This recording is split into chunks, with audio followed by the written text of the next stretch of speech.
from there. Despite the obstructed view, he's composed, he gets down low and makes that save. So let's say you saw this at a showcase, Bo. What's the first thing that you saw?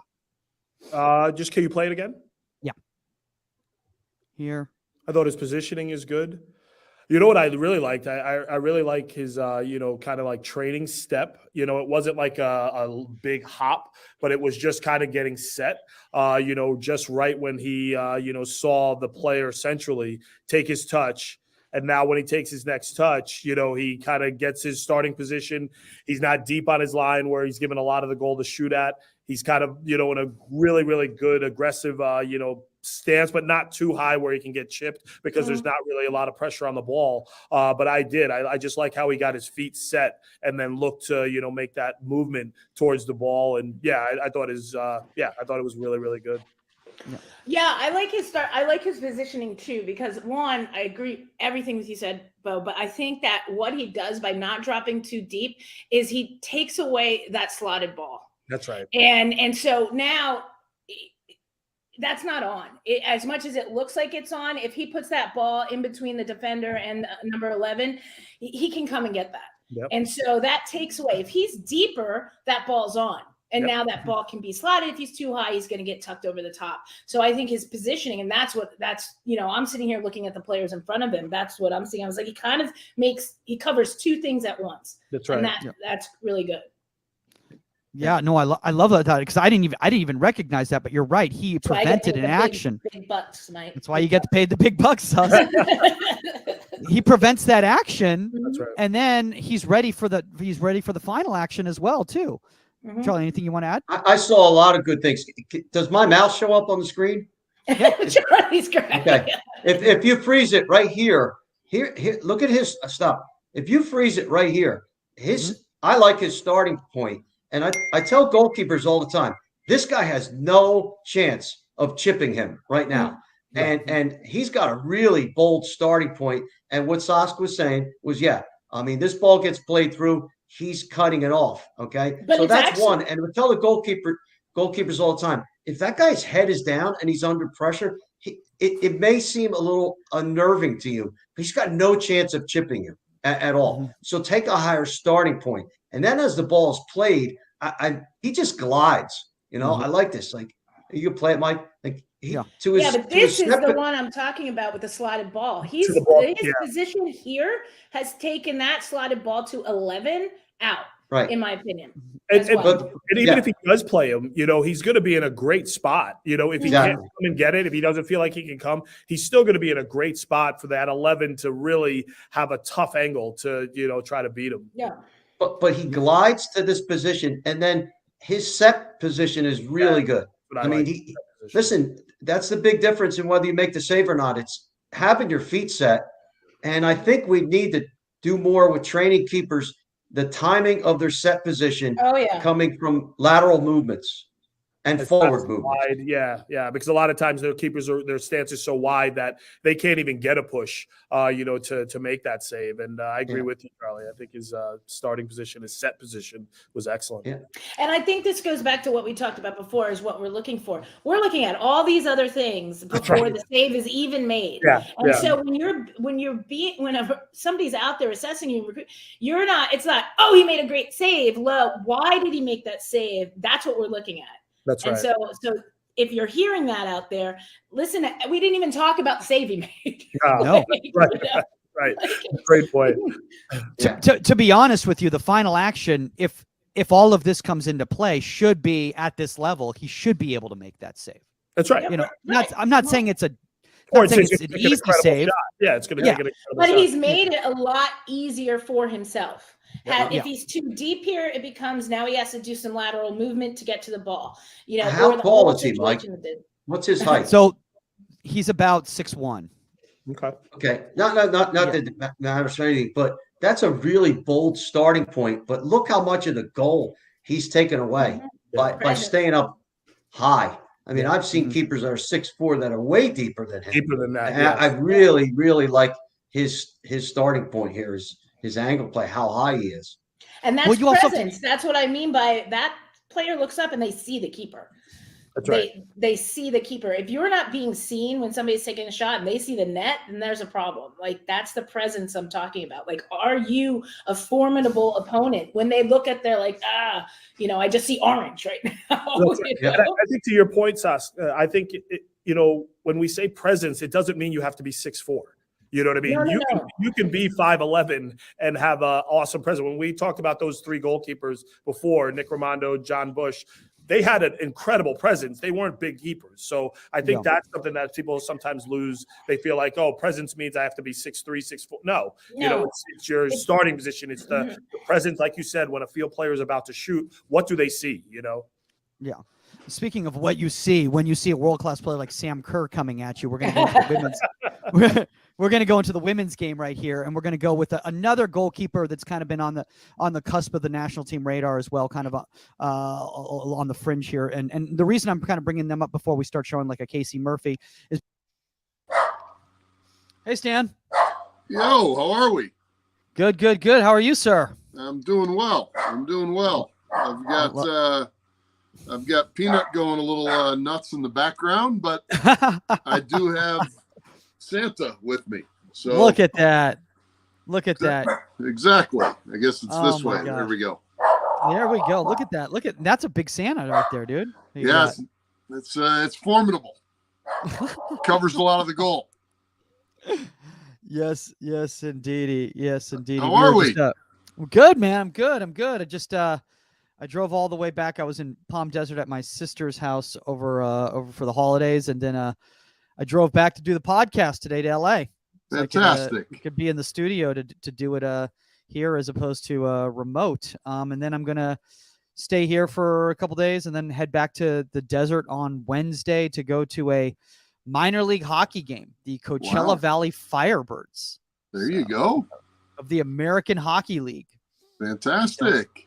Seattle Kraken affiliate. Weird that they're a Seattle affiliate. You would think it'd be a Kings affiliate or a Ducks affiliate out here, but I guess that's the way they work. But it's the hottest seat. It's the hottest ticket, literally, no pun intended, in Palm Desert. So it's really. Oh yeah, everyone's really getting behind that team there. So I went to the Hawks game the other day, and I went to the Hawks games in their heyday, and certainly Kane and Taves are still there, but they are a shadow of the team that they used to be. It was you're talking about an original six right there. I know, original six franchise. Hey, babe. Here with Michael. Oh, almost done. Mary says hello. Merry Christmas. Hey, Mary, how are you? And Merry Christmas. And Merry going Christmas. At 3:00? Yeah, I'm just gonna brush my teeth and stuff, and I'm just gonna All right. I probably won't be there till 4:30-ish. Oh, your time is 4 o'clock? Yeah. Okay. I don't know. I think we're going to social on 6 of the men's and the fellows, I think. Gotcha. Okay. Where are you heading? At between 3 and 6, there's 2 families here in Racine. One is being displaced out of their home, a single mom, mother of 9. The person who owns the home is just selling it, and they got to go, and so they don't have a place right now. Yeah. And they do have a tentative place, but they're trying to get their own place, or she is. And then another mom of 3, their house burned down. House, condo, townhome, property, whatever it was, burned down. And so we've kind of rallied as a community, raised some money, raised some ton of gifts and different things for the 9, 10, 11, 12, 13, 14 people. Well, 2 bars are having live music between 3 and 6 today. Oh, nice. And they're raising money at those 2 events for those families. So whatever time I have available after this, I'm going to head to one of them, listen to some live music, come home, gather up my stuff, and we have goalkeepers in Grand Rapids tomorrow. Oh, nice. Very cool. Tomorrow and Wednesday. We'll have to chat all about that before we kind of get into the year-end review right here. We'll just waiting for Saskia to join everybody, and then we will start the show. Stan was getting a little preview, though. He was listening to a little Bo and Charlie from last week. Yes. Bo O'Shaughnessy. Underrated what he's given to the game. Yeah, I think a lot of people don't understand a lot of these goalkeepers, and then who went on into coaching, after their careers from the 90s and early 2000s. I mean, everyone doesn't recognize the fact that a lot of these people, they didn't just spend time in Major League Soccer. They were involved in the game, at the USL, or what at the time was called the A League, and a lot of grassroots stuff. And we have to. I think a lot of the things, as I said, a lot of times nowadays people kind of see the new school and they see these young up and coming coaches, which is great and everything. But I think you have to recognize that there's a lot of great, coaches, established veteran coaches out there who have either gone into goalkeeper coaching or gone into team coaching like Bo has. So right, without a doubt, absolutely. Yeah. I was talking with John and Doug. I appreciate every coach that's out there. However, the ones that really push themselves as being unbelievable, A license this, Euro this, national this, whatever, as far as licensing and such. And I walk by those training sessions quite often. And what are you doing? Oh, we're just playing today. And it's like, I think I don't think that you need the license per se to tell everybody how good of a coach you are. Just my thought. Well, Saskia. that's something. Merry Christmas. Merry Christmas. It's been a rough one. This is my first time out of bed in 3 days. Oh no, what happened? I've been nailed with the flu really bad. Oh. Ouch. Yeah. So Oh my gosh. I was even I didn't even come around anybody. I was just in the bedroom for 3 days. Oh jeez. Wow. Oh my gosh. But I'm out for you, Stan. I'm here for you. Yeah. You're a good liar. I'm not lying. Mike knows me. Probably because he hasn't heard from me. He got a Merry Christmas. That was it. Yeah. All right. I hope you feel better, and Santa says the same. Thanks, Santa. There you go. All right, here we go.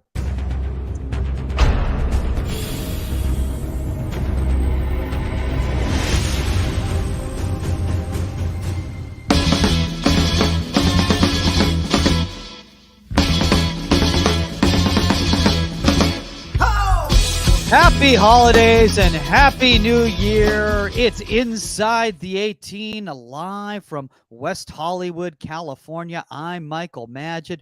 With me, 99 World Cup winner Saskia Weber, who is playing her flu game, her Michael Jordan style flu game today for Inside the 18. So we appreciate Saskia making it out of bed.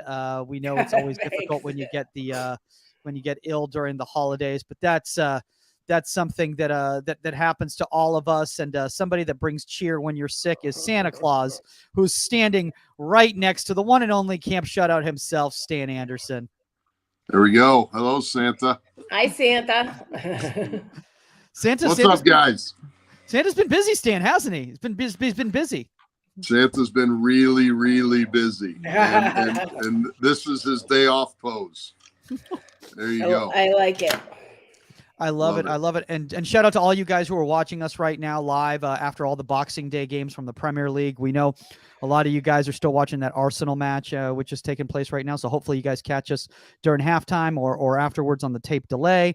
But it's been a fun year in goalkeeping, and we're going to be talking about that today.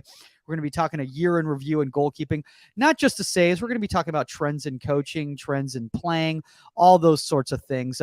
Saskia, it's been a big year for you. Let's just be honest. Maybe that's why I'm sick. I'm just so worn out. It's been a great year. It's been post-COVID year for soccer has been incredible.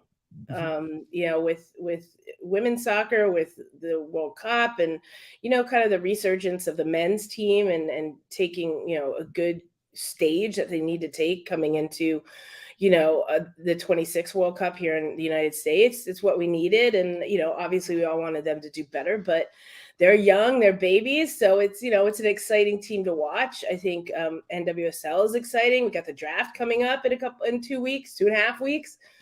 So there's a lot going on. I mean, it's pretty awesome. And, Stan, obviously, speaking of great things that happened this year, Camp Shutout was back to full onslaught, the full kit and caboodle of Camp Shutout. Why don't you talk a little bit about how the big show went this year? I appreciate that. And Saskia, I hope you feel better. Thanks. For sure. And the draft coming up for Angel City, fantastic. Camp Shutout was good. It was really good. We had record numbers. We actually had 380 goalkeepers register to be on site with us that week. 340 is what it attended. Nice. If anybody cancels, we give a refund, whether an injury or their team did something advanced, whatever. So that's the 40 that we lost. But it was a great year, great staff. We didn't really have any issues on or off the field. One minor goofing off in a hotel. Two guys racing each other on the top floor in the hallway. But other than that, we had a really good experience, positive experience, and we're gearing up for hopefully what will attract about 400 goalkeepers this year. And we'll see. Time will tell if that happens, but that's what we're shooting for. And we want that to be, competitive top talent as well. So it's the goals are big. That pun intended. That number's staggering. Look, and the reason I say that is because anybody out there that's run camps for college, or an ID camp or anything like that, knows one of the hardest things to do is get goalkeepers to come. Yeah. And, you'll run an ID camp and you'll have you can field maybe 4 teams, but you'll have 3 goalkeepers or maybe 2 of them that are actually at the level that they can play at certain levels. And to have 300 and to have almost 400 goalkeepers at a camp is incredible. Yeah. It's incredible. Well, I appreciate that. I wish that more and enough of them do, and whether it be through our staff or whatever will help kids move along. But it's smart, I think, of a college coach to actually show up and go, well, here's what I need to see. And I could stay a day and a half and get, 10 prospects for 3 years or for 2 years. I totally agree. I think it's smarter for a college coach or a recruiter to go to one of your camps and literally have the pick of the litter, in a sense, sit there and watch such elite level training and everything, then run an ID camp with maybe, no offense to people out there, with maybe no goalkeeper coach or a not qualified enough goalkeeper coach. Yeah. And basically you're just throwing the keepers that come to your camp into small-sided, into some shooting drills and into 11v11. And are you really seeing anybody? Right. It's true. Apparently the flu has my opinion going. No, that's good. It's me. You know that. You can knock me down, but not out. There you go. I feel like you're even more animated now, Saskia, with 3 days bed rest than usual. Stan, I do want to bring this up though, because a lot of people are listening and they're probably hearing, almost 400 goalkeepers. That sounds, and we've talked about this before, but why don't you talk about just the kind of the coach player ratio? Because I think that's what's really impressive about Camp Shutout. It's not 400 goalkeepers and 10 coaches. Yeah. It is an entire company of coaches over there. Yeah, it's high level coaches. Pretty good, respectable army. People I love, people I hold in high regard, and we have about a 10-to-1 ratio, and that 10-to-1 is actually a staff coach. So let's say it would be yourself or Saskia or myself, and a collegian that is working with you as a staff assistant. So it for some people they would count that as a 5-to-1 ratio, but the reality is it's 10-to-1, and then you have an assistant coach. In most cases, some guys, Dougie Cardozi doesn't need an assistant coach or may not want an assistant coach. At the end of the day, I want an assistant coach. I don't want to set up cones. Exactly. I don't want to kick all the balls. But it's natural grass, and being natural grass is huge, and we have enough space for everybody. So it really it's kind of a rare place we found. It's tight, it's packed in, hotel lodging is close, natural grass complex. We have enough staff to cover everybody, so a lot of things come together. Nice. Yeah. I want to say this kind of before we kind of move into today's topic, Stan, is obviously you just had the Frozen Road shows right now, and obviously, no pun intended. I mean, with Frozen, it's literally frozen out there. But you've got some really awesome indoor facilities. Why don't you talk a little bit about those camps, why that's a great kind of introduction to Camp Shutout for parents before they send their kids to the big show. Yeah, we'll have 100 goalkeepers starting tomorrow in Grand Rapids. Nice. And sorry, everybody, about Peanut. She's barking at a school bus or a delivery guy or something. But, yeah. But, it's a great event. We love Grand Rapids. It's at Aquinas College. We'll do classroom sessions. Everybody knows here. Everybody knows this person. Paul Rogers and Ryan Coulter are going to put a classroom session on, which is great. So that'll be fantastic for those that are in the classroom. It's a good precursor because we'll end up. I was talking to Dougie today. The 14 and 15-year-old kind of goalkeeper that's emerging. That's the goalkeeper that has typically kind of dipped their toe in to attend this event before they might come to the big show. And so, we may, at this event, we may not have, and sometimes we do, but we may not have like elite 18-year-olds. But we have some really, really good, like meaning national team kids and national team level kids at the 14, 15, and 16 age. So it's a fun event. It really is middle of winter, obviously, and it's a good window of time. Everybody, seems to run an event at this window, and we're no different. And we really enjoy it. Grand Rapids is great. John Clark does a great job. And I want to say this, right here, Saskia, obviously, you've got everybody back east, in New Jersey and everything like that. And they're probably not happy with you when they hear that it's 80 degrees in Los Angeles right now, when it's, 4 degrees over there. But I think there's something definitely to be said for young goalkeepers out there hearing that there are opportunities to do things during the holiday break. Because I can't tell you how many times as a private coach, I get hit up asking, well, what do I do? What do I do? What do I do right now? What do I do? And parents out there need to make their own research, right? Yeah, I mean, you see a lot of clubs, well, in California especially, you see clubs that will have like weekend or quick camps and stuff during this time. The kids are out of school, it's downtime. It's the same situation as in the summer. Just look at it that way. What are you doing with the kids? Because we all have to go back to work. So I think it's a great time. It can kind of reboot. Especially if you go to a position specific camp. Like if you go to Camp Shutout, you do goalkeeping. So you're not just with your club. So you're just keeping going the same thing. Like get something fresh, get something new out there, recharge yourself, go to a goalkeeper specific camp and like tighten it up coming into spring, ECNL and everything else. Yeah, and I really, I appreciate the fact, Stan, obviously, that you don't just have just the field sessions there. And I don't want to make this an infomercial for Camp Shutout or the frozen shows. But I mean, I've been there. I've seen the experience. I've seen the level, I mean, if you guys look in, tier one, groups 1, groups 2, I mean, you're talking about players that are going to be in NWSL, MLS, USL, very, very soon, or at least NCAA Division I elite level.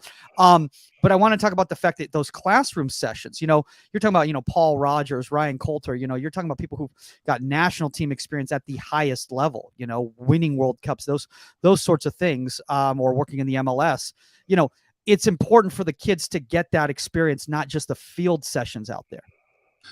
It is. And I'd like to know what, both of you guys think about this. I'm a parent as well, and I'm a firm believer that you can learn on the field and you can also learn in the classroom, and you don't have to just be diving or kicking a ball in order to learn. And if I have the opportunity to, if I'm a parent and my son or daughter can sit in front of Saskia, Michael, Paul, Ryan, some others that we've talked to, and be there for an hour to 2 hours, whatever the classroom session we do, for me, I think that's a fantastic opportunity if the goalkeeper we're talking about is engaged and mature enough to understand the environment in which they're in. If they do that, then they can walk away with a ton. If they go in and they want to sit on their phone and check out and rest their eyes, then, might not be for them. Well, I think it's incredibly important, especially for a goalkeeper that wants to, or any player that wants to go to the next level and keep going and learning. You're going to have to be able to understand how to look at goalkeeping and look at soccer from like a third party perspective and really break things down and see where a situation broke down. It's not just about you not making the final save. It's what led up to the save. And we talk about this all the time, which is why we analyze video here. It's what I do for a job. Like it's what, that is a learning environment. And if you as a young goalkeeper can see it, if you can say, hey, listen, I didn't have my outside backs tucked in, I didn't organize my weak side, this is why this broke down, or I shouldn't have let them drop that deep. You can only see that through video and through those sessions. And if you're taking that away from it, yes. If you're chilling and you're like, oh, good, I get an extra hour or 2 hours to sleep, no. Right. We're going to Go ahead, over every goal against from Qatar. And so one of the classroom sessions will be the goals against that happened in the World Cup that hopefully they watched. And so we won't get to break down every goal, but we'll get to break down enough goals to say, okay, what could have happened? Try to make that as interactive as we can, and then go from there. So looking forward to it. It should be a good environment. And, I just hope that not most, but I hope all parents are receptive to the fact that is a place to also learn. You don't just need to sweat and come home tired. Right. Sometimes parents are like, well, what do you mean they're in a classroom? What do you mean they're watching video? First of all, you can say to a coach, well, my kid can watch this on their own time. Not if they don't know what they're looking at. Mm-hmm. And part of being in that classroom session is to be taught what to look for and what you're looking at. I could sit here and tell you to watch a game and watch goals, and you don't know what you're looking at, and you have to understand. And so, no, it doesn't work that way, parents. Yep. And I want to do this too, as well too, as we're taking this moment right here before we kind of talk about 2022 trends, is I want to say for all the young players out there and young coaches who've been posting content on the Union, thank you. That it's awesome. I love the fact that you're all engaging and everything. I will say this is some constructive feedback. You got to give context of what you're posting, because that's what's going to start the conversation. If you just post the content and say, look at here's my demo reel. Here's a session I did Friday, that doesn't really open up conversation. All you're doing is basically sharing something, and then you're waiting for other people to give you feedback on it. Ask the questions. Exactly. What do you like here? What do you not like here? What do you think about? Am I doing this right? Like, and the whole thing about the Union is it's a safe space. No, but we're not going to let anybody be nasty or troll or anything like that. But it's constructive criticism. So, if you're looking for answers on something, like nobody's going to post something and say, I do everything perfect. Trust me. Right. And so, post and ask. Yeah. Yep. And I appreciate the people, who've DM'd me and said, hey, I just posted my college reel, great. That's awesome. But what do you want me to see from it? If you're going to reach out to me or reach out to Saskia or reach out to San, have a reason, have a game plan on because we only have so much time, Saskia and Stan, in regards to being able to look at content. So you need to have a game plan. You need to have an outline. Would you reach out to an assistant coach at a college and just be like, here's my reel? Or would you have specific questions at an ID camp of, hey? Well, I think that there's twofold here. If you're posting your reel just to get it seen, then, that's one thing. This forum is also for engagement. And so you can turn to us and say, hey, I've posted my reel. What do you see? What do you think? Even if it comes down to like videography, like, what do you see? What do you think? And we're here to help you with that. Yeah. Absolutely. So let's move into today's topic, guys. Today's topic, we're going to do a year in review of 2022. Obviously, a lot happened on both the women's side and the men's side. Culminating with the Men's World Cup. Right there. Look at this. I love it. I love it. I see where Stan stands on all that. Exactly. So let's talk about that a little bit, Stan. Let's see, what are some of the trends that you saw in goalkeeping, either positive or negative, this past year? I saw the trend of blocking just get more and more, or bigger, or used more. I also saw it used more at the right time as well. Yeah. Yes. But I also see it used more and more at the wrong time. One in particular, one goal that stands out, Neymar scored, broke through, back line, takes a touch to his right. Goalkeeper, I can't remember who it was, might have been Bunu, who came out on his knees. And it was almost like he was caught in between block, whatever. And, to me, it looked like that was maybe a habit. And that's where I bring it to the fact of blocking. I see more and more. But I certainly see that as being something that is, I'd say it's both a positive and a negative, because I think the lost art is the hands to the ball type of approach. I see a higher line continuing to be higher and higher. And I think, that's run and play. It's ball in the attacking third, meaning goalkeeper in the defensive third.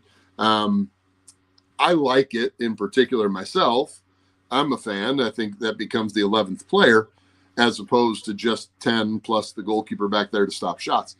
But I think that is certainly a trend. I think you stop more chances that break through a back line by cleaning them up versus getting chipped. So I would say it's a positive. And distribution wise, I don't know if I'm seeing a whole lot of, obviously in the youth game, I think, nationwide, worldwide, perhaps the punting is getting less and less and less. And so I think that some side volleys are picking up a little bit, and, even more, I should say, at the elite level, more so. But I think problem solving out of the back for youth players is probably, for me, it's kind of on a plane, in the sense that I don't know. I think it's, if anything, I'd call it a negative trend, being a negative, because it's not worked on for the goalkeeper in training. I don't believe they spend enough time helping the goalkeeper to solve a build. And they just expect that the goalkeeper is going to be able to play a short ball. We'll be fine. Just get it to her, get it to him. We'll be okay. And that's, it's not that easy. So, I want to say this, Saskia, in regards to what Stan was saying right there about the high line. One of the trends I've noticed, and I don't know if you feel the same way, is that the goalkeeper's movement is becoming more and more negative. And what I mean by that is, because we're starting in such a high position in possession, our out of possession movements seem to be much more negative than they used to be, which was much more forward movements because of having a deeper line. Yeah, but I think that we're seeing that's being I feel that it's being incorporated into training now, into goalkeeper training. So you see as much with the forward movement into making a save or into dealing with a situation can it be done more? Yes. If you're going to have the higher line, you have to work on negative movement. Absolutely. And then negative into a positive. So let's put it that way. I think I've seen, on a negative side, I've seen so many goals off corner kicks and free kicks and stuff like that. I think that's not being worked on at all, especially in the college game. I just feel that, we talked about this last week. I feel like on a Friday before your Saturday game, to go over free kick, corner kicks and stuff, and your team going halving it because it's not a full impact practice, is not training corner kicks. Corner kicks are a free kick. And I think that they're just not utilized or played. I mean, how much do we see in practice that when, we used to do controlled scrimmages, right? And so Tony would go, hey, corner kick, or hey, free kick here, or hey, this. It's not utilized. It's not done. And how many times, coaches, ask yourself out there, how many times from a Monday to a Thursday before you got to get ready for your game, are you actually doing corner kicks or free kicks or stuff in your practice? Like at a high level, at an intent where it's a live ball, where it's, hey, Pam, or hey, Paul, take the corner kick, and now it's live. Keep going, right? You don't do it. And so I think we're seeing so many goals because of that. I think we're seeing goalkeepers come forward, wrong step it, ball going over the back, bobble the ball, not boxing the ball well, not clearing the ball into the right space, and it's all because it's not being trained. Yeah. To agree with you, and it sounds like I'm going to be counter to what you're saying, and it's not, Saskia, truly. No, it's okay.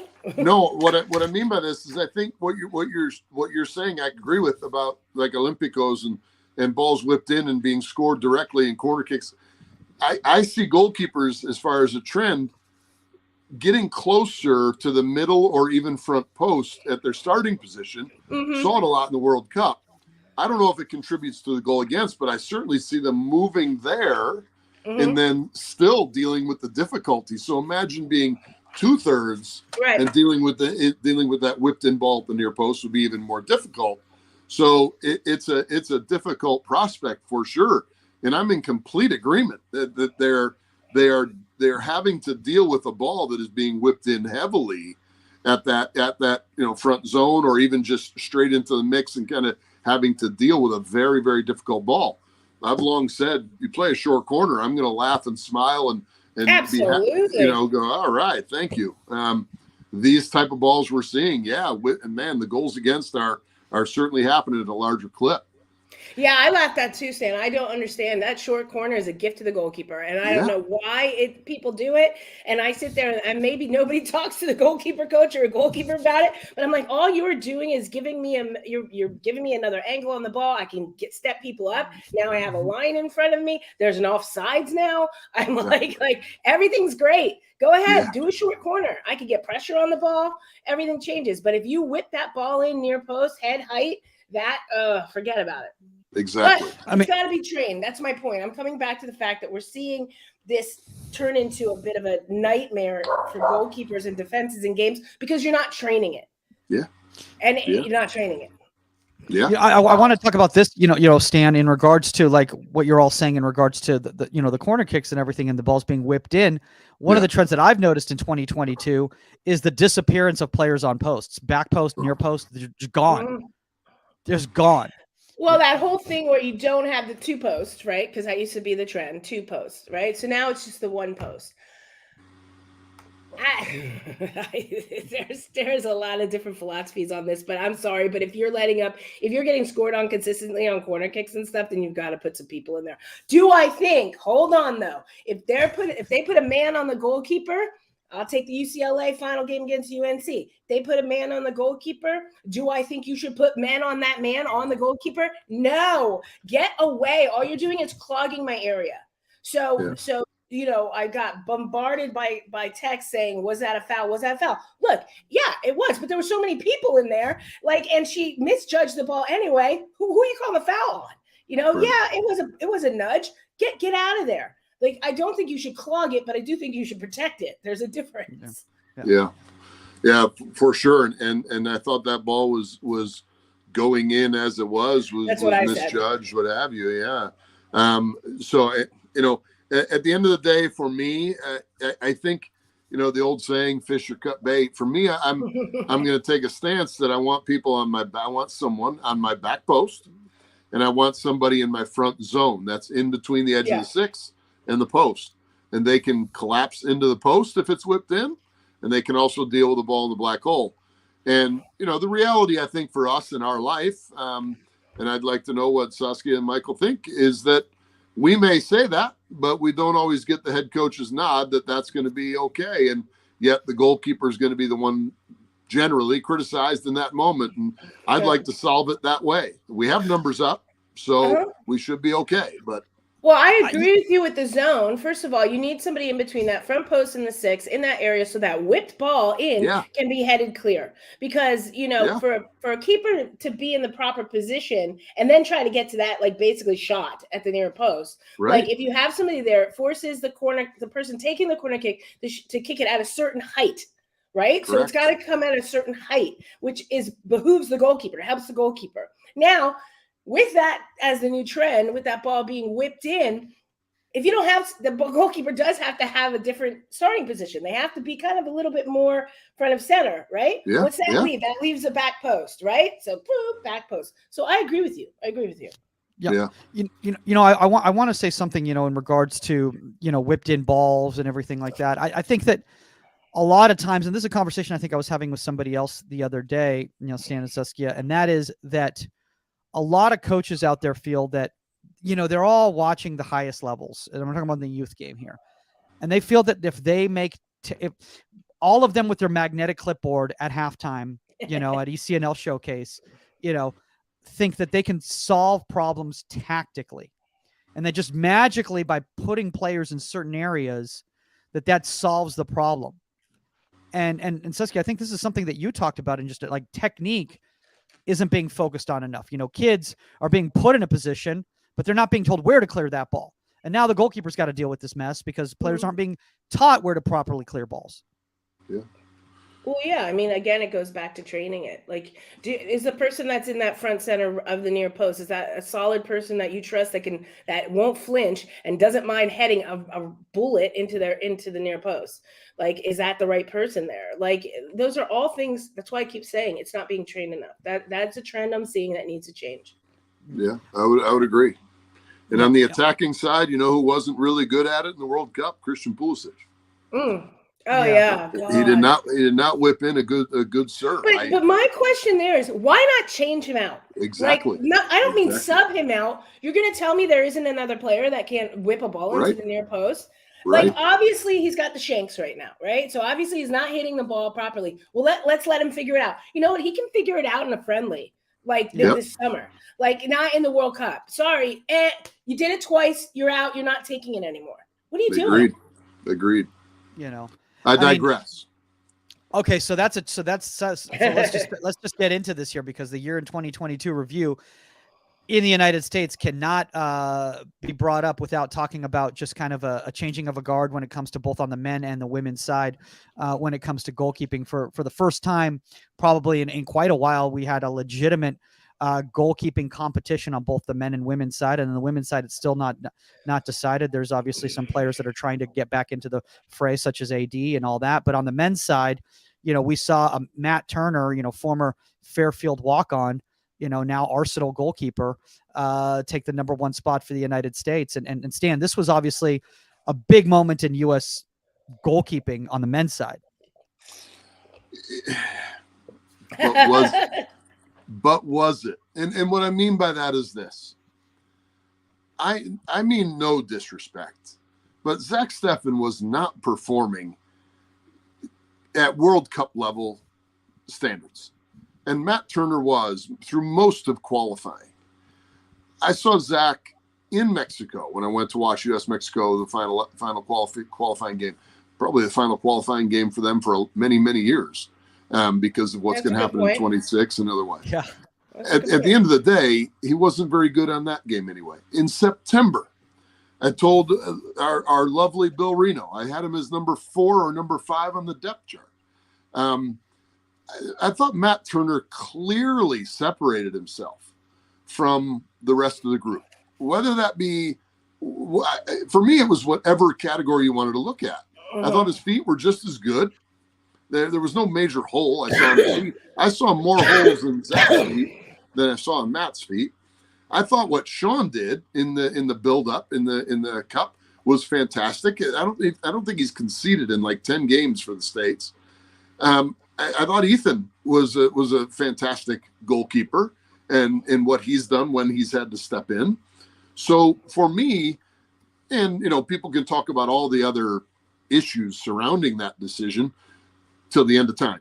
But for me, I thought it was a very, very easy decision. I thought it was the right decision. I thought Matt Turner did the job. I think he's an Arsenal on validity. It's a proper move. He did it on his credibility and his ability. So for me, on the men's side, I thought that was a pretty simple, easy decision. Yeah. Saskia, on the women's side, you know, thoughts on the pool, on the women's national team pool, goalkeeping wise, going into 23 to the World Cup. I think it's going to be interesting. I think it's going to be interesting. I don't think it's set in stone. I think, you know how much I love Casey, and I'm such a Casey Murphy fan. I don't think the last game for her did her well in this pool. I think that you know, there were some struggles there with some explosion on the one goal and stuff across the front of her. I think it's open, but I think the decision has to be made. Period. It's got to be made coming into the beginning of the year, because you don't want to keep a goalkeeper or your back line or anybody hanging going into the World Cup. Like, this is a decision that you make, and over the next couple months, when you're playing friendlies, when you're playing games, you start utilizing, and that goalkeeper gets played in the most, and you start playing your back line in, and they get used to that. It's not something you screw around with until a week before. So I think that decision will be made soon. I don't know where he's at with it. Yeah, no, I mean, you just brought up a really good point there, Saskia. You know, and obviously the complete opposite happened with the U.S. men's team, Stan, in regards to the fact that, like, they called an audible at the last minute. Everyone thought Zach Steffen was not only, going to Qatar, they thought he was going to be the number one. Yeah, but that's what you know. That's so That's true. that's what you know. Okay. And like, I know there was this whole grandiose like reveal in New York and all of that stuff. That's not necessarily what went on behind closed doors. So just understand that. I knew, I knew 2.5 months before the World Cup that I'd already made the team before the announcement had come out. Gotcha. So, I don't know if the men handled it that way, but you already knew. Some of us, so. Something I want to bring up, kind of before we kind of, start breaking down some of my favorite plays and some things that I saw in the leagues You this didn't year. say what you thought about the women. Okay, I'll say Or what Stan. I'll so okay. Thoughts, Stan, or I'll go in. I'm down. Get after it. Okay. On the men's side, it obviously worked out with Matt Turner. Obviously Zach Steffen had some struggles. I think Zach Steffen also had some other things going on off the field. Unfortunately, which obviously is a big thing. And it is something that I want to talk about, which is mental health, that was affecting, his play. And obviously, the way that people were reacting, to him, going to Middlesbrough and saying this is a step down and yada, yada, all that sort of thing. But ended up working out. Obviously Ethan and Sean, were great backups at the World Cup. On the women's side, I personally think that Alyssa Nair has to showcase without a shadow of a doubt that she is the best goalkeeper in order to be the number one next year.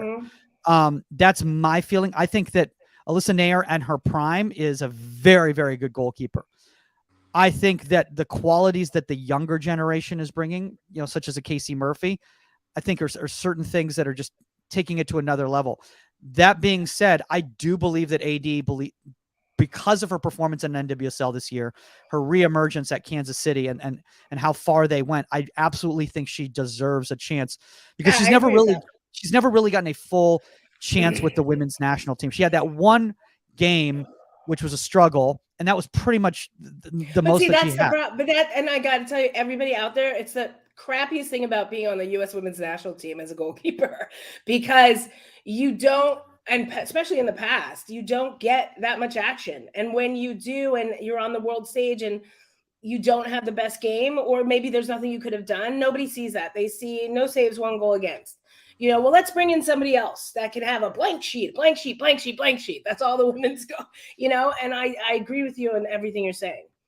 And I also will say this because of Alyssa, because of her injury history, I think it is very scary to not take a comparable veteran goalkeeper to go to Australia, New Zealand next year in the summer for the World Cup, because with her injury history, you're also looking at a half a season. So they start their season at the end of March. And so, that's 2.5 months of playing. You never know what's going to happen in that time. April, May. Yeah. Oh, you know what? Go ahead, Stan.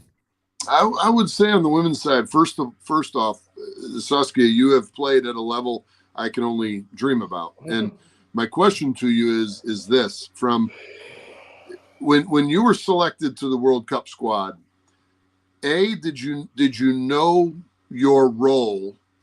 Not your spot on the team. You were on the team. Did you know your role prior to the World Cup, and did you accept that role? Yes. Fantastic. And I had always known, leading up to it, Tony, we had always had those conversations, and I knew, but I also knew that it wasn't 1 and 2, it was 1 and 1.5, like whatever you want to say. And it was like at any moment things could change. So I was trained and groomed in a sense to be confident if I had to step in at any minute. Now, back then we didn't play as many games and stuff like that. So I didn't get that. I mean, I'm rostered for over like 100 games, but how many did I actually get to play in? Right. So that's something that it was a different beast and a different mentality back then, but I knew my role. I knew it. And I think that's great. And I think that Ethan and Sean were more accepting of that role. And accepting might be the wrong word. I don't know, but more understanding, whatever it is you want to say. I think what happens for us as goalkeepers is we get so few moments to really analyze us that it's more difficult to make a change. I think Sean would have done just fine for the U.S. as well. I think there was one save in particular that Matt made, that touch over the bar in the first match against Iran, which was a very, very good save. But I've seen Sean and Ethan make that save as well. As you go into the women's team, who dominate or have been, they're being caught up quite easily, quite quickly by other countries, but they have typically been the top of the world. And so when your goalkeeper for the U.S. is in goal, generally she has been considered the world's best goalkeeper. Exactly. We've never had that with the men. Right. So when you have a second or a third, in this case, let's say Alyssa, Casey, Adriana, you guys are calling her AD. I'm assuming that's AD, is it Adriana? Yeah. Right? Okay. Yeah. So you're still considered the top 3 goalkeepers in the world. Exactly. And that was something that was said to me at a time too, was when you, with the exception of that Chilean, with the right, but with the Christiane 99 and Kaylin Sheridan. with the 99 team, it was kind of like, how is it like, you have, but it was like that with the team. The team was like so a lot of people would say the number 2 team in the world is the U.S. bench, right. So exactly. But understanding your role in that, y'all can't play. I'm not gonna destroy my team because I am ass hurt because I'm not starting. At that point, it's all about our country and our team. It's not about me. Sure. Yeah. For me, to put a number 1 in would be Casey Murphy at this time, and I base that on limited observations. But at the end of the day, that's what I've seen. I agree with that. How I would go. I agree with that. And the more Casey plays, the stronger she's just going to get. And I think the time is coming into the new year to stop rotating the goalkeepers as much, to give one of the goalkeepers, and I would choose Casey, the majority of the time, so she gets comfortable in the position, comfortable like excelling, and comfortable making mistakes without repercussion. Yeah. Because you can't play, and I told you this, Mike, you can't play every time you get played in. You can't play like, oh my God, I can't make a mistake. Right? So if you're constantly switching your goalkeepers out and all they think in their head is, oh, it's because I made a mistake in the last game, then the next game they play and they're going to be so worried about making mistakes, they can't just flourish. Yep. That's my soapbox. I'll get off it now. Speaking of that, before we go into these breakdowns, I want to bring up this question from Matt. And Matt, thanks for posting this. I was saying to you in the comment section as well too. Post this on the Union. Post it in the engagement form, because I would love to get feedback from other coaches on there or other players on there that are on there. And this is a question that gets asked a lot. I think when we're talking about yips and when we're talking about mental health and all that, I think with young players, goal kicks, a lot of the times for me personally, I think it's mental. But Matt's question to both of you here is, how would a parent, not a club goalkeeper coach, teach a young goalkeeper 10 to improve goal kicks? What things should you focus on first with them? For me, it's not distance. Don't focus on distance. It's focus on the technical build. And if it's 10 yards that you're getting, depending on age we're talking here, it's 10 yards, and then let's work to get you to 12 to 15 to 20. And a technical strike of a straight ball, we're talking a goal kick of an old school goal kick that is not the trend right now. But for me, that's all it is a driven straight ball that's getting a little bit up, driving it, dropping it. If it's 10, 10, 12, 12, next week 15, next week 20, next week 30. And, before you know it, training is training, and let them fail forward. Before they know it, they'll have a decent goal kick. But thinking about we got to get it further, I don't think is the way to go. I agree. I think that, let's take an analogy of like a baseball hitter, right? When you teach it, they're not swinging for the rafters every time you swing a baseball bat. Right? You're teaching them how to make contact with the ball, how to properly hit the ball, how your stance, your steps, everything. And then you build from there. And that's the same thing here.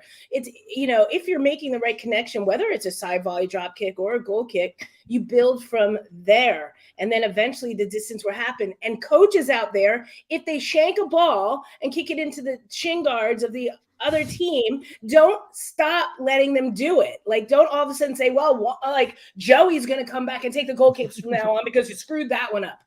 What are you doing? Like, first of all, nobody's ever going to remember that in some random club game in the middle of Idaho that Joey hit Paul's knees and then he got scored on. Nobody cares, right? But what we do care about is the development of players, right? Yep. So don't do that. Let him keep failing until he starts succeeding. Sorry, it's true.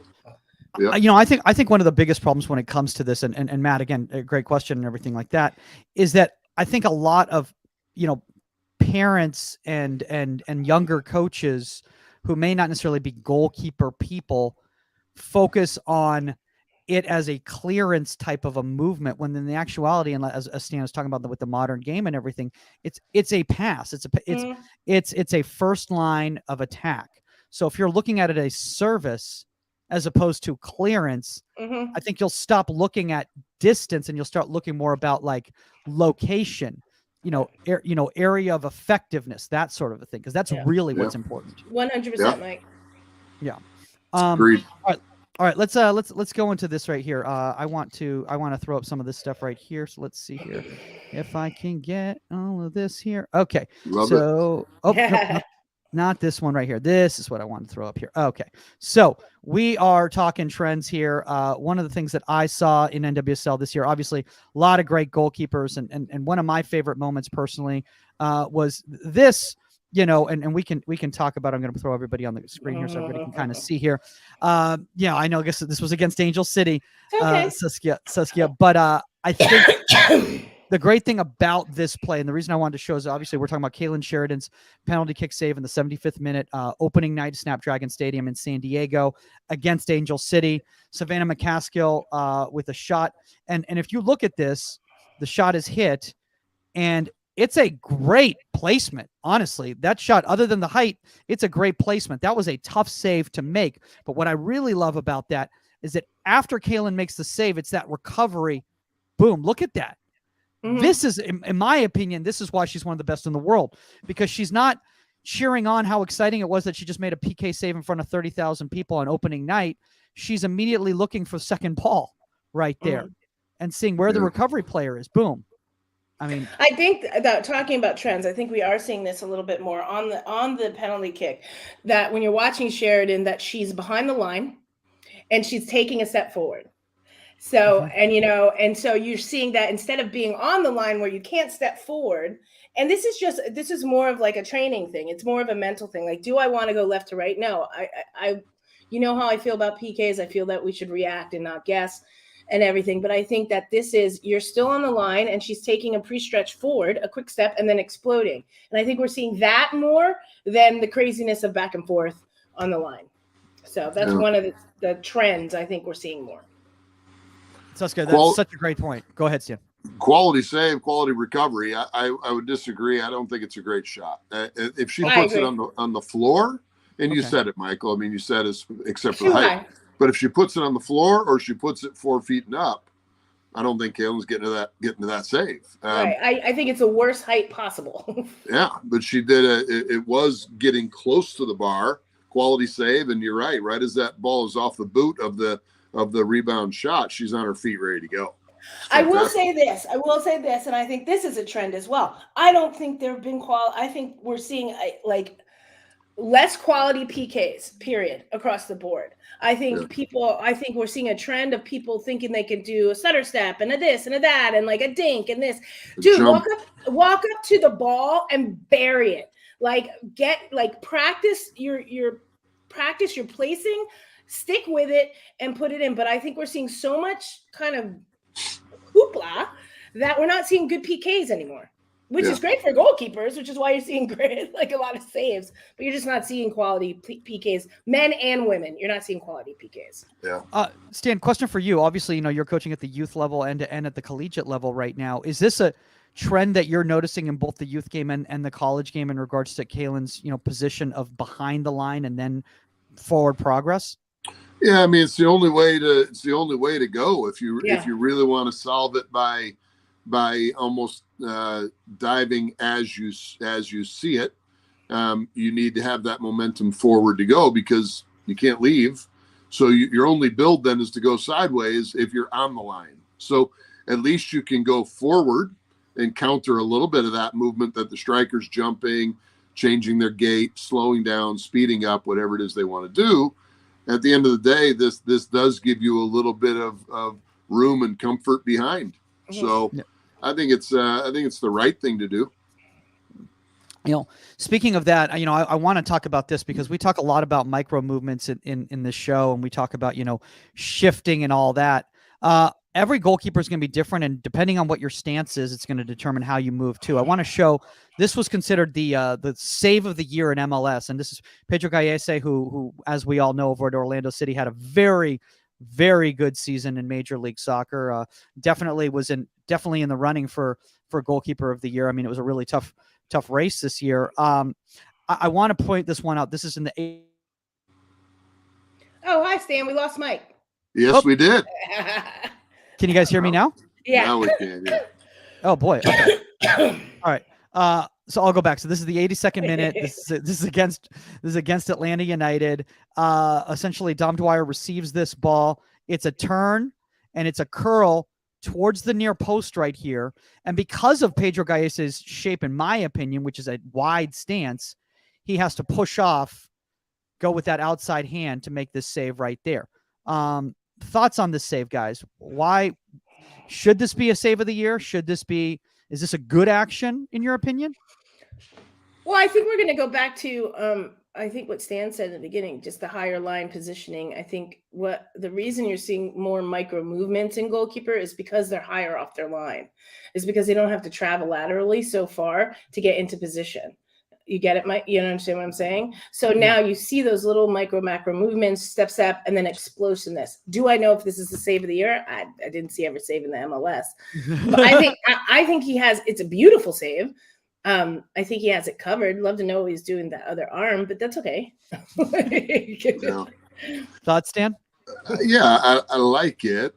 I'm not being critical of it when I say that, this, I think, is expected of a goalkeeper at the MLS NWSL level. I would expect this save to be made. He's literally 20 yards out. He's plenty of time to analyze this ball. And again, that sounds critical. I'm not trying to be an ass by saying you should save, but I think he should save this ball. He should save this.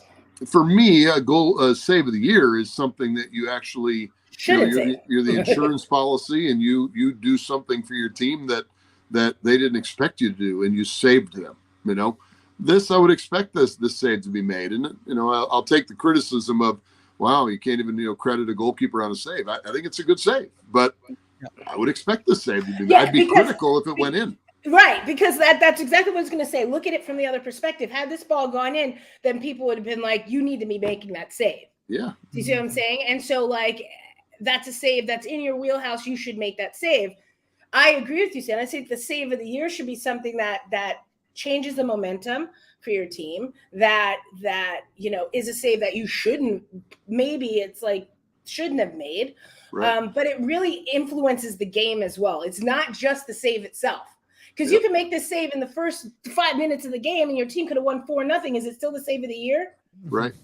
Right. Saves of the year are situational, pain in the butt for Argentina. Right. What Emi Martinez did. Although it was the save of the year, now nobody cares about it because he's such a jackass. But I think hey, bring it in, anybody that wants to argue about this and talk about this, I'm fine. But I agree. That's the save of the year to me because he kept Argentina in the game, and Argentina went on to win because of that save. Yes. Before we go on to that, I kind of want to bring that up because we never got a chance to talk about that last week when we had Charlie and Bo on talking about scouting. But since we are talking about 22 and moments of the 22, for those of you guys who don't know, what we're talking about is there were some certain antics that Emi Martinez performed on the podium in front of billions of people that I'll be honest with you, Stan, if one of your FC United under 10s did that, they would be getting a talking to. Well, 100%, and I had the audacity to receive a note from somebody who thought it was, we've become too buttoned up in our approach to, and I was like, whoa, this was the most immature, unnecessary, wrong. It doesn't look. We can all argue this point, and I'll go out on the limb of saying this. What happens in a locker room happens in a locker room. Now, there shouldn't be cameras in a locker room, and antics happen in a locker room. Right. That should not have happened where it happened. It was wrong. It was immature. It was unnecessary.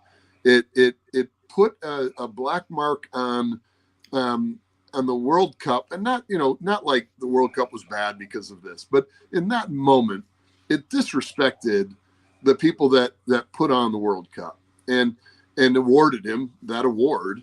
I thought it was very, very, the biggest word I've found to use for this is immature. I thought it was wrong and immature. And I think for me, I had told Mike when I was like, you had the ability at that moment to have a platform. And I've seen comments that like, well, goalkeepers are crazy and everything like that. First of all, you disrespected goalkeepers out there. You disrespected kids that look up to you. What are you doing? Like, right. What is it? And maybe it was a stupid moment, but then to carry it on into the parade. Okay, so we talk about bullying and mental health. This is what's infuriated me. Right? Bullying and mental health, with the amount of suicides in college athletes, with the amount of everything going on right now from bullying. How is it okay that you're bullying as a grown man another man? You're sitting there with a little infant baby with his picture on the face. You're talking crap about him. That's bullying. It's bullying. Yeah. And maybe, he's a grown enough, but what are you teaching young kids? That it's okay to do that to their competitors? We sit here and we're fighting against this tooth and nail. And this is okay. It's not okay with me. And I want nothing to do with him right now as a goalkeeper. Great save. Who cares? His club coach has said that they are going to have a talk about it. That's great. I don't know why the federation allowed him to go through the parade with that. Maybe they weren't on that particular, 5 million people. They weren't on or near that bus or whatever. I don't know, but no, if I have my way, and again, often we don't have our way all the time. I would certainly be telling goalkeeper under my tutelage, no, that's not how we do it. My other thing is this, FIFA out there, you were so not worried about with a hitch to condemn people for wearing a rainbow t-shirt and rainbow armbands and everything. And how dare you do something like that in a country that, they kill people for being gay, right? But you have no repercussions for a man that stood on a podium in front of 1 billion people and grabbed his penis. So nothing for that, right? Nothing. Yep. Yeah. Last thing I want to say on this is that, and I love the fact that you've all brought up mental health and bullying and all that stuff, because I think a lot of young parents, not even young parents, all parents and obviously, coaches and players out there too need to understand that bullying is not just the last player on your team or, the C team players getting bullied by the A team players or any sort of thing. You're talking about what he did right there at the parade. If Kylian Mbappe was not as mentally strong as he is, you could be looking at somebody who could be negatively affected for the rest of their lives from a moment like that, and you have to recognize that sort of thing when you're doing that, because in all fairness, it is just a game. And I've seen too many people get injured off the field mentally because of what happens, in a game. So here's what I would add to that though. Okay. And give me a second maybe to explain what I'm going to talk about. That was wrong of Emi Martinez. Okay. It was wrong of him. And we should now celebrate that if Kylian Mbappe is as strong as we all think he is, okay, and believe he is, that the next time they ever play or what have you, he pummels him and puts 3 past him again. Okay? That we should then celebrate Kylian and not go, act like you've been there and all this other stuff to bring him down. No matter what, athletics is not about being equal. You don't run the 100-meter dash to be level with the person next to you. Mm-hmm. You run that race to win. You played the World Cup to win. Mm-hmm. Okay. So at the end of the day now, let's say whether 4 years from now or if it's next week that they play, who knows when it'll ever be. But then let's be able to celebrate Killian if he has his moment on him. Not his moment to hold the trophy down there and yank on it, but in his moment, if he wants to have a finish and stare at him or whatever, I don't need to hear an announcer at that point say, let's act like you've been there. We don't need that, Killian. And look, he's remembered this as his last, again, week or 4 years, whatever it's going to be. And he's been driven to be achieving in this moment. And now he's achieving in this moment. If he does it right and celebrates properly, let the man roll. Yeah, I mean, if it's done right, I have no problem with him just exactly stepping over Martinez and picking the ball out of the back of net and just walking back with him, being like, "Thank you very much." Right. Like, I have no idea. Do I think that he's going to turn around and do the antics that Martinez did? No, and that is a good thing. He has every right to relish in the goal that he scored against somebody that has tried to just degrade him. Right. If he does it the right way, I agree with you. Yeah. I want to bring up this one, as we kind of talking about trends again here, and I know we're at 2:00 right now, guys. So if we need to start wrapping up, please let me know. But I want to bring up the trend of wide stance. And that's one of the reasons why I brought up this Pedro clip right here, is because the reason he couldn't get a step is because he had a wide stance and then he had to push off right there. Stan, this is a trend I'm seeing in the youth game a lot, because they're seeing a lot of, goalkeepers at the highest levels standing so darn wide. Not understanding their own physical qualities might not be best served by standing so wide. Yeah, look, for me, I look at this and we look at it a lot with our youth goalkeepers and a little bit less with our collegiate goalkeepers, because they're a little bit further along and not so much in the build of their technical skill. I don't fight it. I don't fight the wide stance. If they can cover athletically a pretty good amount of ground, I don't fight the wide stance. Ideally, you see some saves. Holden Trent had one on his highlight clip before he was drafted by Phil and Philadelphia Union, that he covered the goal with a pretty good chop step or two, and took a save with his left hand, I think against Maryland, over the top. And with a wide stance, he probably doesn't get to that. But because he chopped his strides pretty quickly across the face of the goal, it's a fantastic save. I think in moments that, we don't know if Dom Dwyer makes this pass and he cuts it like Messi across his body and puts it across the floor and a razor to somebody. Now, you come out, you've got to be in a even lower stance, ready to cover the bottom half of the goal. In this particular case, he moved and caught him on this crack. For me, that it's a little. I'm a little less analytical and less critical of this than maybe some are, because he was there and he was able to make that save. Does he get there on a chop stride? Cutting his feet a bit quicker, maybe, but also maybe not. I don't know. So your body goes that way. I've looked at it when I look at my film of the goalkeepers that we do set up a small little tripod on. And when you see a shot come, your body goes that way. And it's almost fighting what your body wants to do to help you. When your body goes that way, it's not telling you, oh, this is to go against what you want to do right now. Your brain's telling your feet, oh, screw you, I want to go wide. No, it's what our body thinks is going to help us get there. So for me, I'm a little less critical of that. Okay. I don't think it's that wide. Okay.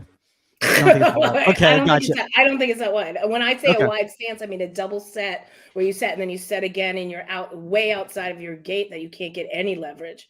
Like, I don't think this is that wide. Got it. Okay. And then you're catching volleys at shoulder width. Yeah, I don't think that might be our standard that we're looking at. I don't think it's that wide either. I agree with Saskia in the sense that I think he's in a pretty good explosive what is position. he? How tall is he? 6 what? I don't think it's that wide. Like, I think that, like I said, when I talk about wide, it's that boom, boom, that double set where you set, now you set again, and now you're so far outside of your shoulders and stuff that you can't get any leverage to push off. I don't think this is that wide. Got it. All right. All right, let's finish off with this one. I had a few more clips, but I don't want to keep you guys too long because obviously, Saskia is not a little needs to get some more rest. We need Saskia nice and healthy for a couple of weeks when she heads out of town. That's going to be trending. The hashtag Saskia needs rest. Saskia needs rest. But I do want to bring up Mary Earps right here. Congratulations, Mary Earps. Obviously, I think this was somebody talk about we talk about the competition for the U.S. women's national team, the England women's national team. Again, another insane competition, and she kind of came out of the blue. Let's talk about that really quick about 2022, the English women's national team and winning the Euros. I mean, talk about a 99er moment, and for Europe and for England and everything, which will help continue to change the face of women's soccer in Europe and in England. We have to talk about that, but go ahead. No, absolutely. And Mary was one of the reasons there. And, I mean, her play at Manchester United, made her the number one. A lot of people thought they were kind of passing the torch to either Ellie or Sandy or Hannah, who are all great young goalkeepers. But Mary, has been at it for quite a while and never really got that kind of recognition on the world stage, even though people in England knew that she was a quality goalkeeper. And obviously, Christiane Endler's on another level, but to finish, that close to her in the voting at the awards, last year, I mean, or this year, I guess, Jesus, still this year, feels like 23, is pretty impressive. And I wanted to show, when we were talking about trends of negative movement, I wanted to show this play. This is in 15 seconds into the game against Sweden in the semifinals. And Sofia Jakobsen receives the ball on this approach right here from Mary. She stays nice and big, holds position. Again, that's not a wide stance. That's a narrow stance covering space. She feels that's the most important. She opens up a little bit as the shot is hit, and it's the save with the foot right across right there. 15 seconds that could have literally changed the face of English women's football for 4 years right there. So let's break it down. First off, starting with, again, negative movement, but controlled negative movement as she's waiting for this ball, and then simple approach, and then slow arrival. Hold. Yeah, and I think to go back to what Sam was saying is, we see that the block save, used in the wrong thing. I'm sitting here going, oh God, please don't go down into a block. Just stay up, stay big, and force her to beat you. And if that takes a kick save at the end, it takes a kick save going by your left low side. But she stays big. She forces the Swedish player to actually try to beat her instead of giving her the answer by going down too early, too far away to use a block. We're talking about this over and over, kids. That's why you got to watch video when you go to Stan's camps, like understanding when to do things and when to use things. Block save wrong here. Two hands to the ball wrong here. Stand her up, make her beat you. Yeah, kick save and a beauty. A couple things on this. You can potentially solve this problem, and there's two people involved in solving a problem: the person talking, the person listening. So she can say everything she wants, and it's right. But if the person isn't listening, then it doesn't help. Now, if she lets her know that she's coming on her left shoulder here, maybe she then already is running into that space to defend her if there's communication between the backline members and the goalkeeper. Absolutely. And now we don't even have a shot on goal. She just runs her off to the closer to the touchline and the end line. The second part is, for me, I'd like a goalkeeper a step to her left right now and invite that near post shot, for me, as I would teach. And then you're making the shot more predictable where your hands would end up being. If she roofs you, great finish, okay? In this case, she makes a great save, and who am I to be critical of the fact that she just made a phenomenal save and the right application of the right technique in the right moment. Good on her. Definition of skill right there. So everything she did was fantastic. It's just a preference of what I would teach. I do think you solve the problem and you don't have to make this save if you are in hard, strong communication with your back line and takes away the opportunity. Then I think you're not having the discussion about Mary Earps. You're maybe having a discussion about how cerebral she is instead of how athletic she was in this moment to make a save, which is still complimentary. But it's not necessarily goal-saving moment because she solved it early. Yeah. It's something we'll look at this week, though. I'll tell you that. I'm going to find this clip because Yeah. I'd like to use this because this run, whoever this attacking player is that made the run across the face of the central defender / right back. I don't know what role she's playing for sure. There's 3 back there. Maybe they're playing with a back 3. But this is a pretty rare run. And then to receive the ball in this moment, to cut across the face there. Yeah. That's Sophia Jakobsen. Jacobsen? Okay. Jakobsen, however how you Jakobsen. pronounce it. Usually David, that run would be put through. Love me some David Winter. Hey, David. I love that guy. That run would be put, would go through those two defenders. There is most common. I think, Yeah. Stan, I was looking at it and I was saying you're inviting it to the near post, but I think her positioning forward of the near post automatically makes it predictable that near post is gone. Yeah. So watch where her final positioning is here. And she's actually like good 2 yards in front, or maybe 1.5 yards in front of near post. That's not on anymore. So the only place that Jakobsen can go is, in my opinion, far post. Yeah. Like, Great point. so Great point. See how far in front of near post she is? Yeah. Yeah, Yep. that's actually a really good point. And she manipulated her into that action, which means that her body and her mind are already connected. So there's that engagement so that when that action is made, it's ready for it. Yeah, because she it's doesn't- expected. Was this at Wembley? I believe so, yes, because this is I think it semifinals. was. I think it was at Wembley. Yeah. Yeah. Which is talking about the pressure, number 1 with England in the semifinals against Sweden. 15 seconds of the game. Yeah. Yeah. And again, like I said, that could have changed the entire game. Mhm. Not just the game, but again, like you're saying, Saskia, how important it was for England to win the Euros this year, how massive that was for everybody. All right, guys, we will take these off right here. I appreciate you guys, taking the time. Saskia, obviously, we want you to feel better. Stan, we know you got to get to Grand Rapids and all the fun there. Before we wrap up here, things you guys are looking forward to in 2023. Anybody? I am looking forward to the World Cup. I am looking forward to the NWSL season. Just looking forward to some really good soccer coming into the new year. I think we got so much going on again. It's not like there's a lull. We've got so much going on. It's going to be another great year, another great summer, everything. Yeah. Boy, there's a lot of things, and I'm going to forget some right now. So, one, for my FC United goalkeepers, I work with some pretty damn cool and pretty damn good goalkeepers there. I'm looking forward to watching their development.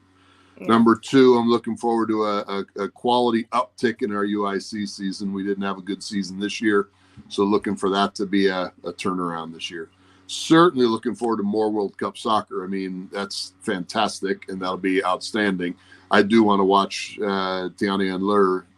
I think is the world's number 1 at the moment. I forgot to mention her when we were talking a half hour ago. And I'm certainly looking forward to, I do not mean this in any other way. I'm looking forward to Camp Shutout. I really am. I always do every year. So it would be wrong of me to say that. Now I will say this, if we have a second, I do not think, and this is my soapbox, Saskia, can I get on my soapbox for a second? Go, do it. Okay. We're not a freaking soccer worshiping country. And by no means are we. Our best players, okay? ECNL, GA, MLS Next, any other National League, all of these, they were playing games when the U.S. was playing Netherlands. We were playing a game, literally a game in Arizona when, and God bless Leslie for putting it on or finding a way to put it on the big screens at Bell Bank Park. But we were playing a game while the U.S. was playing the Dutch. And when we look at what's happening in that celebration in Argentina and so many other countries across the globe, I just don't get it. I do not get it. It is so unbelievably wrong to me that we have an opportunity to just shut down our football when things like this happen. If our women play in a qualifier, there should not be training or games that night. If our men play in a qualifier, there should not be training or games that night. If we're in a World Cup, we should not be playing games that day, that half day. 100% agree. And we are so lost in that regard. It pisses me off. And here's the kicker is that I'm old enough. You guys are young. I'm old enough to see what we did in 90, qualify with college kids, men's side. Mm-hmm. Our women have been kicking ass for a long time. In 98, we didn't do so well. In 02, we made a Final 8 run and lost to Germany. In today's VAR standards, we probably would have drawn and gone to penalties based on the goal that was cleared off the line. At the end of the day, we're not getting any further as it relates to us being a world power in this country on the men's side in particular. Women's side, again, they're kicking ass. And something has to change. The problem is the part that I say that I'm old enough to realize today, soccer people are in charge of these decisions. It used to be that we had executives or moms or dads, people that weren't related to the game. Today, former players are making these decisions, and we've got to get away from doing stuff like that is going to keep us away from the bars, away from the streets, away from home with our family, watching games, being on the field training or otherwise. We had a team training this year in the World Cup final. We had a team training. Mm-hmm. And I just, man.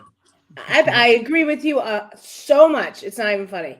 So much. Where is that? Where is the shutdown? Where is everything? You look at a Morocco who returns home to like a hero's welcome just for doing what they did. Like everything's gone quiet. Where are our boys? Where's everything? Where's the pride in them for doing as well as they did?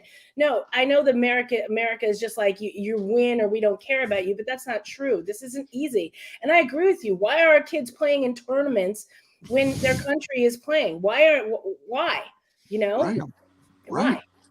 I'm dropping F-bombs at the touchline when Walker Zimmerman puts that ball across the face of the goal against the Dutch.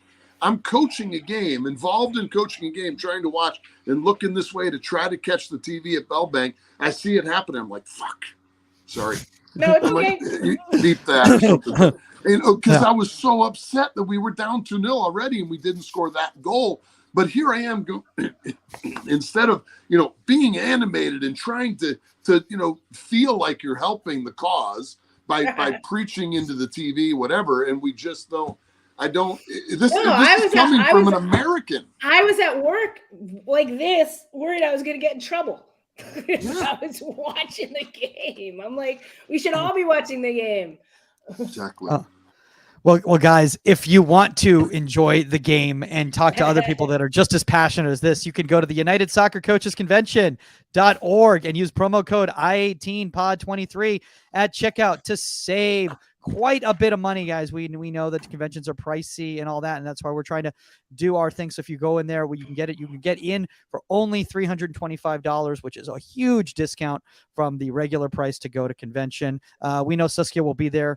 Can you officially say what you're doing there, or no? Yes, I'm okay. One of the broadcasters hosted the draft. Excellent. One of the broadcasters hosting the draft. So if you got some insight that you want to send Saskia her way, feel free to do that, guys. And so we would love to see you in Philadelphia. So that is the code right over there. Obviously, everybody out there, make sure that you are checking out all the webinars and courses on the Union Sports. To register, subscribe to the Union. That is the smart link right over there. If you have any questions for us, contact at insidethe18media.com or at Goalkeeper Podcast. DM us at Goalkeeper Podcast on the Union. That's the best place to do so, or at Saskia Weber on the Union. Stan, any updates on Camp Shutout for the summer that you want to share? July 23rd, 28th, you can verbally commit on January 1st. What that means is our registration engine we're changing from our old engine to a new one. It will be ready about mid-January. So January 1 last year, 84 kids did register. You can do that. It'll be a verbal commitment. You'll then have 2 days prior to when registration opens. July 23rd, 28th, Stevens Point, Wisconsin. Thank you. Well, did you get an NIL? Is there an NIL deal as well too? It's verbal commitment. No NIL. No NIL with it. No. No NIL deal going on. Oh my gosh, guys. Well, we will see you in 2023, guys. We're going to be joined by Bill Reno next week, breaking down the goalkeepers to watch in 2023 on the men's side and the women's side. That is all the time on Inside the 18. Enjoy a healthy, happy, and safe new year. We are out. Later, guys. Yeah!